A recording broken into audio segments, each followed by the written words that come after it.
All right, guys, what's going on? So I wanted to go through the very first time I ever made my first $1 million in 30 days. I was 17 years old here, and I'm just going to refresh the screen so you can confirm it's legitimate. There's no inspect element, nothing shady going on. So I wanted to go through firstly some of the statistics, some of the analytics. I want to go through some of the lessons I learned and just give you guys things you can apply right now after this video. So the very first thing you'll notice is that it's not a smooth sale, okay? If you look at the sales chart, it's not like every single day we're making 33K a day. Whenever people start to make money online, they think every single day they have to hit a certain milestone, otherwise they're not going to make it, and it's just not true. With all of our brands collectively, when we were running around this time frame, we were making 60 to 70K a day. That's a lot of money. That's like yearly salaries. That's almost doctor salaries every single day. It's a life-changing money, as most people call it. But other days, we'd have really big problems with Facebook, and we get banned everywhere. Then we're hitting 10K that day. And then the residual impact of that when we're working back up to it, now we're hitting 40K a day, then 50K a day, 30K, 10K, and it's just all over the place. And this is completely normal. There's nothing wrong with that. You're not just going to go into making so much money with so much numbers flying around and so much chaos and entropy and just expect to have a smooth sail. It's like going into a really, really stormy sea and expecting everything to be fine. You need to have backups ready. You need to have all these issues expected and planned for basically before they even happen. You need to have a very contingent way of going into life. If you don't, and you're just kind of waking up and doing random things and expecting things to go a certain way, they're going to go wrong, you're going to get absolutely destroyed. So that's one of the most important things. And we'd have times where like halfway in the month, our processing would hold $500,000. That's $500,000.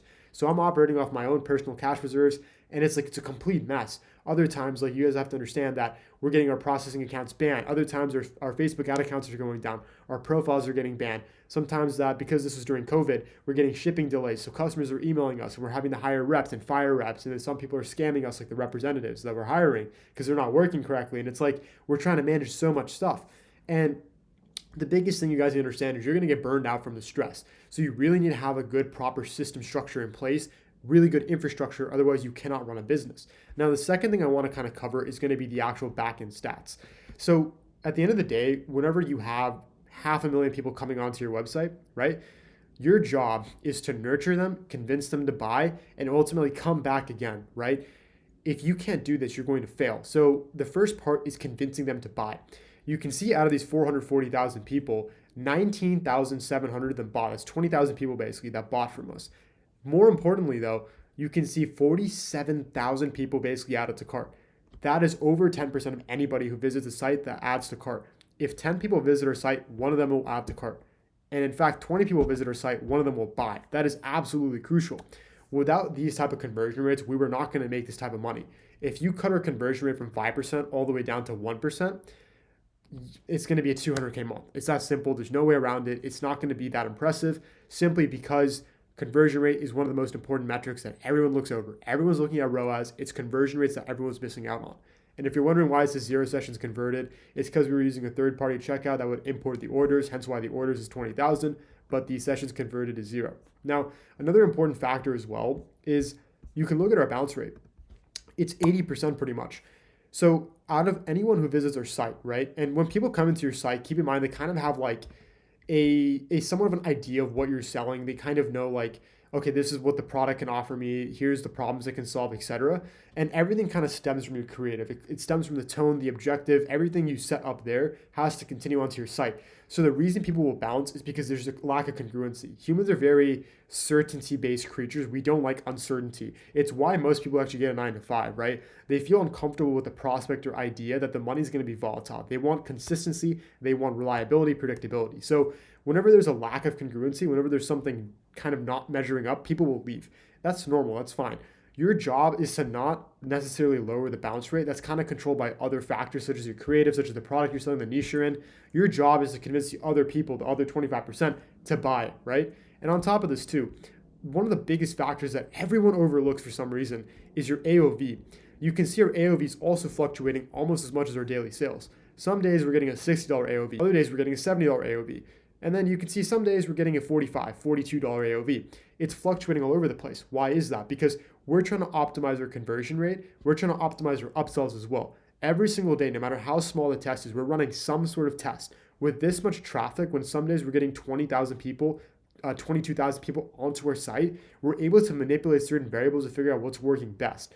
So this is a really valuable tactic you guys can implement literally right now. If you're running sufficient traffic, start testing different things, different downsells, different upsells, different sequences, run ABs, run everything you can, and it's going to help you out a lot. So that's AOV. It's a really important metric. And also, if you want a high conversion rate, you need to have certain fundamentals in place. Some of these things will include having a consistent color scheme, having a very good ad copy, having a very good product page copy. Also, on top of that, you need to have a very high quality website. You can't have shit images that just look like they were ripped off AliExpress. You need to have custom images.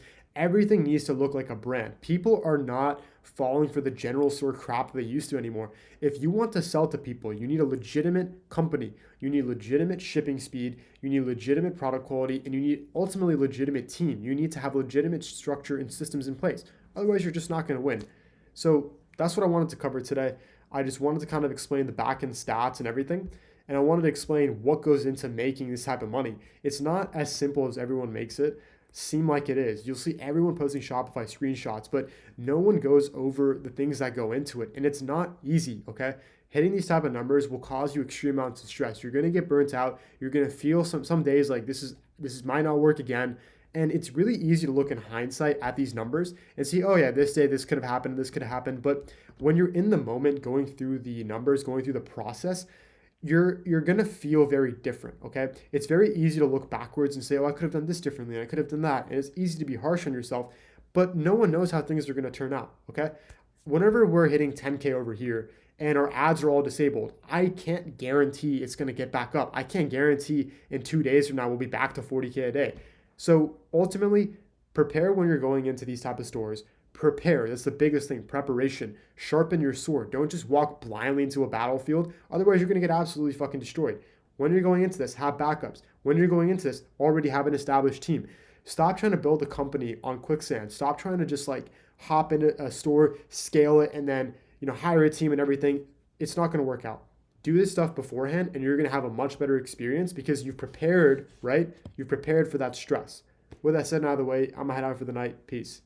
You wouldn't have made it to the next 20 seconds there alive. I guess we'll never know now, will we? You told Dr. Frank about the sword. Wipe out his whole cell. For starters.